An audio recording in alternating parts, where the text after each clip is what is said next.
যেভাবে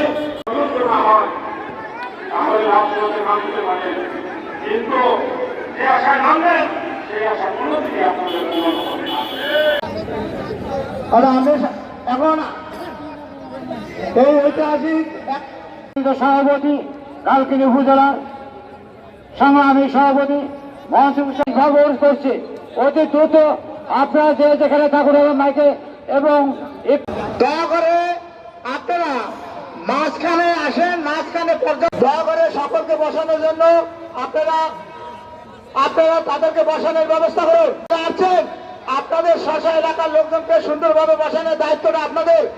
আপনারা খুন দীর্ঘ কারাবাসের বাংলাদেশ স্বাধীনের পরে অত্র পর্যন্ত সংগঠন এত শৃঙ্খলাভাবে একটি অনুষ্ঠান আজকে পর্যন্ত করতে পারে না।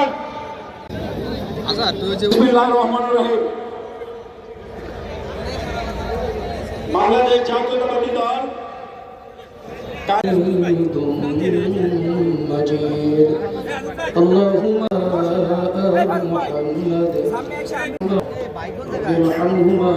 বাংলাদেশের নির্বাচন পরবর্তী এই সুন্দর পরিবেশকে নষ্ট করার জন্য একটি সংগঠন এবং তার ছাত্র সংগঠন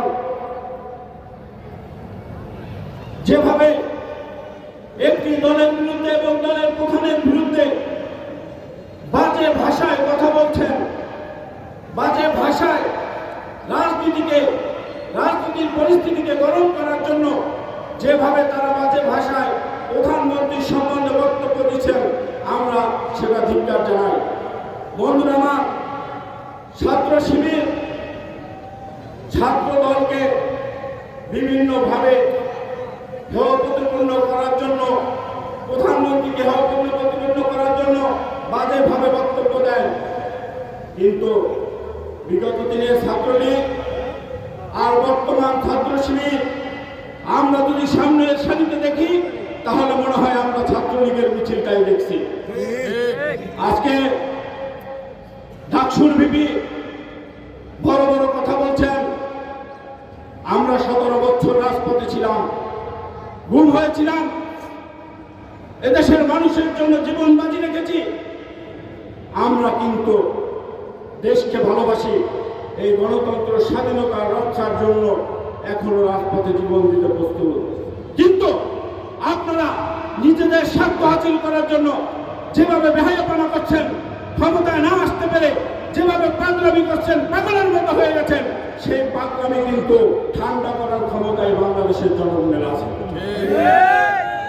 আমরা বলছি কোন রকম রাজপথ গরম করার চেষ্টা করবেন না, তাহলে কিন্তু আমরা সেই শিক্ষা দিয়ে দেব কিভাবে রাজপথে জবাব দিতে হয়, সেই শিক্ষা কিন্তু আমরা নিয়েছি বন্ধুরা।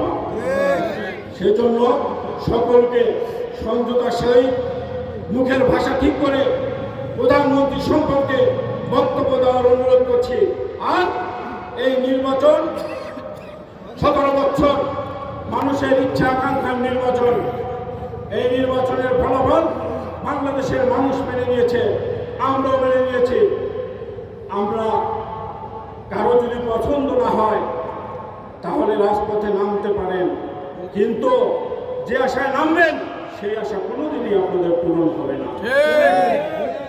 আমরা আগামীতে বাংলাদেশের প্রতিটি মানুষকে গুরুত্ব দিয়ে, এই জনগণকে সাথে নিয়ে আমরা আগামীতে জনাব তারেক রহমানের নেতৃত্বে, প্রধানমন্ত্রীর নেতৃত্বে আমরা দেশ পরিচালনা করব, এই আশা, এই প্রত্যাশা ব্যক্ত করে আপনাদের কাছ থেকে বিদায় নিচ্ছি।